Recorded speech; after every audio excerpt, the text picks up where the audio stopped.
Assalamualaikum warahmatullahi wabarakatuh. Jadi di dalam video pembelajaran kali ini, kita sudah sampai pada chapter yang akan membahas terkait dengan Managing HR in Small and Medium Enterprises atau mengelola sumber daya di dalam atau untuk perusahaan kecil dan menengah.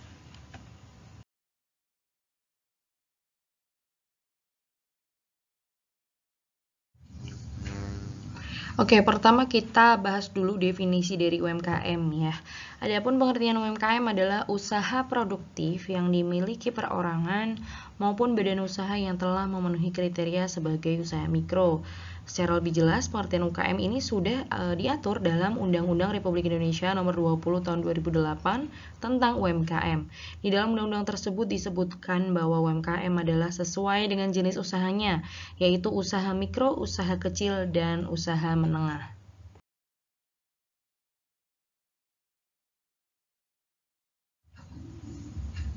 Nah, berdasarkan data Kementerian Koperasi dan UKM bahwa jumlah UKM sampai saat ini sudah mencapai 64,19 juta. Jadi kalau teman-teman tahu bahwa ada namanya bentuk perusahaan itu seperti CV, UD, ya PT itu sudah tidak masuk ke dalam UMKM gitu ya, karena juga bisa dilihat bahwa nanti UD itu modelnya berapa sampai berapa, CV modelnya berapa sampai berapa, PT gitu ya. Kemudian UMKM juga ada.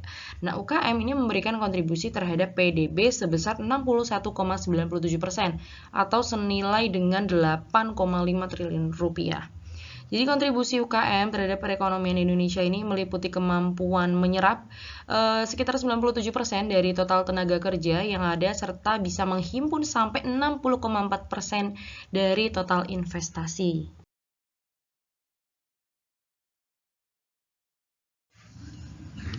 Salah satu tantangan yang sering terjadi adalah tidak adanya manajemen sumber daya manusia yang efektif, sehingga pemilik UKM dan juga UMKM ini berisiko untuk merugi, karena mereka sudah kalah kompetisi duluan gitu ya, karena memang tidak prepare ya, tidak memiliki sumber daya manusia yang efektif. Di sini adalah maksudnya sumber daya manusia yang kompeten, kemudian sumber daya manusia yang memiliki pengalaman yang tinggi gitu ya, dan kemungkinan pula untuk terlibat dan bisa mendapatkan masalah hukum. Ya, kemudian ada jenis usaha dari mulai usaha kecil, menengah, dan juga besar. Kalau menurut Bank Dunia, untuk usaha kecil jumlah karyawannya itu kurang dari 50 orang, ya, dan asetnya itu 50 juta sampai 500 juta. Kalau menurut Undang-Undang Nomor 20 Tahun 2008, dan omset tahunannya itu berkisar di antara 500 juta sampai dengan 10 miliar. Itu masuk ke dalam jenis usaha kecil. Kemudian kalau jenis usaha menengah, kalau menurut Bank Dunia, jumlah karyawannya itu juga berkisar antara 50 sampai 300 orang dan asetnya adalah 500 juta sampai 10 miliar. Kemudian untuk omset tahunannya menurut Undang-Undang Nomor 20 Tahun 2008 adalah 2,5 M sampai dengan 50 M. Dan untuk jenis usaha berskala besar, menurut Bank Dunia jumlah karyawan itu lebih dari 300 orang ya, bahkan bisa sampai ribuan karyawan. Kalau menurut Undang-Undang Nomor 20 Tahun 2008, asetnya itu lebih dari 10 M dan omset tahunannya jelas lebih dari 50 miliar. Peran UKM dalam perekonomian yang pertama adalah UKM ini memiliki peranan yang penting dalam perekonomian. Kenapa? Karena UKM ini juga menyumbang bagaimana perekonomian kita itu sehat atau enggak, terlebih perekonomian Indonesia. Kalau bahas UKM berarti perekonomian di kabupaten, perekonomian di provinsi gitu ya. Kemudian yang kedua adalah UKM memiliki peranan pada PDB, ekspor non-migas, penyerapan tenaga kerja, dan peningkatan kualitas SDM yang memang cukup signifikan. Sehingga pengusaha kecil ini sebagian besar itu bagian terbesarnya itu pelaku bisnis di Indonesia gitu. Kemudian yang ketiga adalah UKM sebagai konsep perusahaan dan aspek pengusaha. Dan yang keempat adalah UKM menghadapi tantangan yang bersifat global dalam bentuk blok-blok perdagangan. Kendala dan peluang UKM adalah kualitas SDM sih sebenarnya ya, karena tingkat produktivitas dan kualitas produk dan jasa itu juga bergantung dari SDM yang ada gitu. Jadi teknologi dan informasi, faktor produksi, sarana prasarana, pendanaan atau pembiayaan itu ya, iklim usahanya, iklim UKM-nya, kemudian koordinasi pembinaan itu belum berjalan dengan sempurna. Ya, kemudian peluang UKM seperti komitmen politik pemerintah, pembangunan berkeadilan dan transparan, kesediaan sumber daya manusia yang berkualitas ya, termasuk kecuali PHK ya, dan juga sumber daya alam yang beraneka ragam, terpuruknya UB dan lain-lain.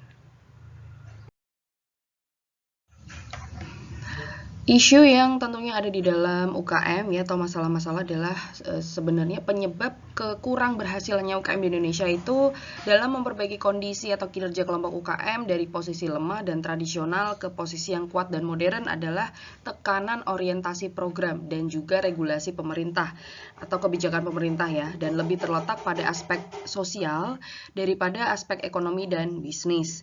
Nah, permasalahan mendasar bagi UKM adalah di bidang manajemen, yaitu dalam menentukan pola manajemen yang sesuai dengan kebutuhan dan tahap perkembangan usaha.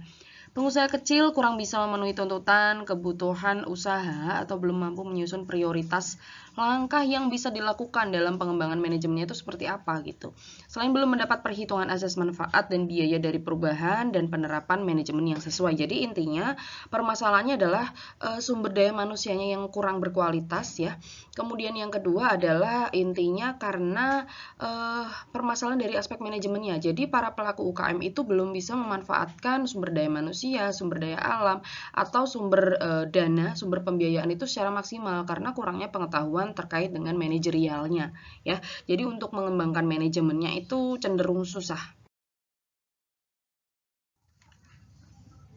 Oke, kita bahas ke masalah pemasaran dulu. Jadi kemampuan menghasilkan produk tapi tidak disertai dengan kemampuan memasarkan produk itu adalah sebuah kehancuran ya, seperti yang dibilang tadi gitu. Karena sebab munculnya permasalahan itu adalah dari sumber daya manusia terkait dengan tingkat pendidikan, keterampilan pengusahanya, khususnya tentang marketing ya. Kemudian pengusaha dengan pendidikan dan keterampilan yang memadai ini bisa untuk menyusun rencana dan strategi pemasaran. Mengalami kesulitan untuk memenuhi standar-standar yang terkait dengan produksi dan perdagangan. Nah, fokus permasalahan UKM pada bidang pemasaran adalah persaingan pasar dan produk, akses terhadap informasi pasar, dan kelembagaan pendukung usaha kecil. Solusi atas permasalahan ini adalah perbaikan dari sisi intern seperti peningkatan kualitas sumber daya manusia ya maupun ekstern seperti penciptaan iklim usaha yang sehat, mitra yang seimbang dan juga saling menguntungkan tentunya. Arus informasi yang merata dan kontinu, peran lembaga baik asosiasi, pemerintah dan juga lembaga lainnya. Kemudian kalau dari masalah keuangan, UKM di Indonesia itu menghadapi dua masalah utama dalam terkait dengan aspek finansial ya, yaitu mobilisasi modal awal, startup capital, dan akses ke modal kerja dan finansial jangka panjang untuk investasi atau dalam hal ini adalah rendahnya investor. Ya, sebagian besar pengusaha yang tidak pernah meminjam uang dari bank mengaku bahwa alasan utamanya tidak mempunyai agunan. Kurangnya informasi mengenai prosedur pinjaman atau prosedur terlalu sulit dan juga makan waktu atau suku bunga pinjaman yang terlalu tinggi.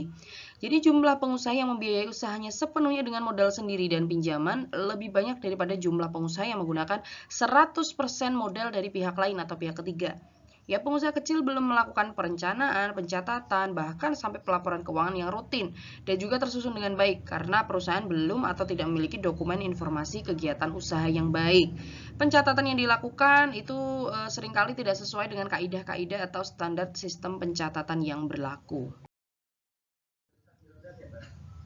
Kemudian terkait dengan masalah SDM, ya, struktur organisasi dan pembagian kerja, job desk atau deskripsi pekerjaan yang kurang atau bahkan tidak jelas atau sering mengarah kepada one man show. Jadi terdapat keterbatasan energi, waktu, ya, ataupun pikiran. Jadi permasalahan tenaga kerja ini krusial sekali ya, sulit mencari dan apalagi kalau mencari udah sulit, begitu dapat mempertahankannya juga sulit gitu. Makanya untuk memperoleh karyawan yang loyal itu sebenarnya susah ya. Kemudian harus disiplin, jujur, dan juga memiliki tanggung jawab yang tinggi. Permasalahan kemampuan pengusaha yang relatif masih lemah.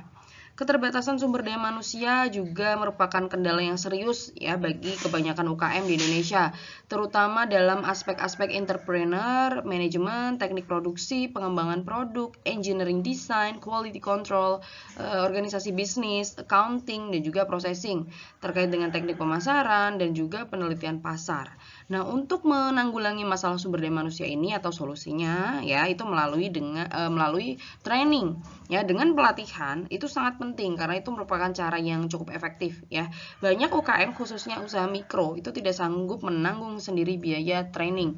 Dan keterbatasan sumber daya manusia itu juga ancaman serius bagi UKM di Indonesia supaya bisa bersaing di pasar domestik maupun internasional. Pengelolaan sumber daya manusia dalam UKM ya, pengelolaan SDM UKM dan perusahaan besar memiliki beberapa perbedaan dalam beberapa faktor. Yang pertama adalah dari size-nya atau ukurannya. Karena ukuran yang kecil, pemilik UKM seringkali harus sangat terlibat dalam semua proses MSDM dan administrasi karyawan. Yang kedua adalah informalitas. Ya, dalam UKM proses MSDM biasanya dilakukan secara informal dan prioritas. Penelitian menunjukkan bahwa MSDM belum menjadi prioritas bagi para pemilik UKM. Ya, mereka lebih menekankan kepada aspek pemasarannya. Kemudian wirausaha. Jadi pemilik UKM ini mendirikan bisnis dalam kondisi yang beresiko. Ya, biasanya mereka cenderung ingin memaksakan cara pikir pribadi ke dalam suatu bisnisnya. Pengelolaan SDM dalam UKM ya, ada beberapa implikasi dari perbedaan pengelolaan SDM untuk UKM. Yang pertama adalah praktik MSDM yang kurang matang ini membuat perusahaan menjadi kurang kompetitif atau tidak bisa merekrut karyawan yang berkualitas. Biaya operasional perusahaan yang tinggi, ya, kemudian kurangnya keahlian di bidang MSDM khususnya dalam UKM.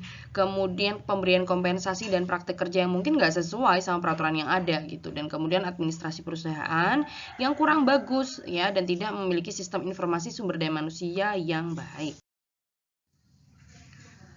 Kemudian proses seleksi informal yang sederhana ya, jadi perangkat sumber daya manusia untuk UKM biasanya langsung menyiapkan ke proses wawancara gitu ya. Memang ini salah satu cara untuk menyiapkan wawancara adalah dengan berfokus pada beberapa faktor. Biasanya pertama adalah pengetahuannya seperti apa, pengalamannya, motivasi, kapasitas intelektual dan kepribadiannya. Mungkin teman-teman mahasiswa semua jarang menemui kalau rekrutmen dalam UKM itu harus tes psikotes dan lain-lainnya. Mereka biasanya langsung mengacu kepada pengetahuan calon karyawan itu seperti apa, pengalamannya bagaimana, ya itu dilakukan melalui proses wawancara itu tadi gitu. Proses seleksi informal yang sederhana ya, jadi mengetahui cara menggali informasi dalam wawancara. Kita bisa menanyakan beberapa pertanyaan situasional dengan ditambah pertanyaan terbuka untuk menggali informasi ya terkait dengan faktor pengetahuan tadi, pengalaman, motivasi, kapasitas intelektual dan faktor kepribadian. Mengorganisasi wawancara ya, membuat rencana untuk memandu wawancara.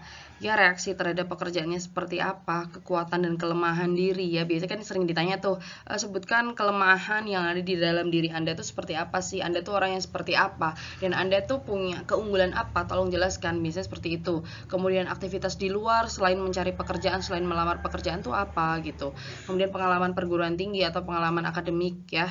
Pengalaman kerja juga dan juga sasaran atau ambisi.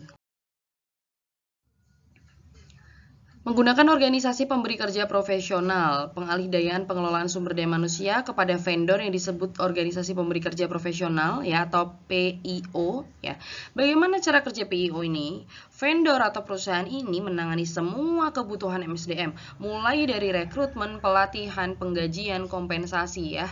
Dan melalui kerjasama yang dilakukan oleh perusahaan yang mencari karyawan dengan vendor, maka perusahaan yang mencari kerja nggak perlu repot lagi dalam urusan MSDM. Intinya urusan MSDM sudah diserahkan kepada pihak ketiga, pihak kita yang mencari ya perusahaan itu ya udah terima bersih aja gitu.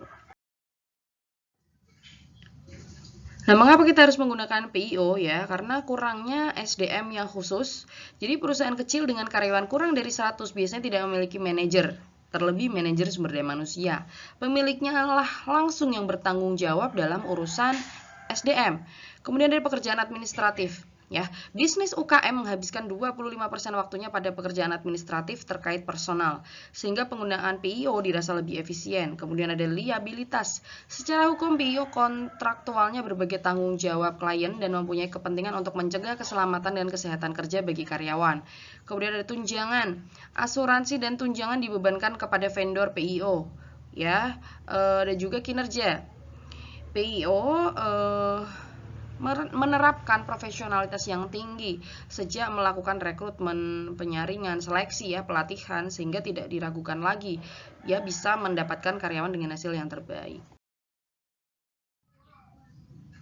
Demikian yang bisa saya sampaikan terkait dengan materi Managing HR in Small and Medium Enterprises. Semoga video ini bisa bermanfaat. Wassalamualaikum warahmatullahi wabarakatuh.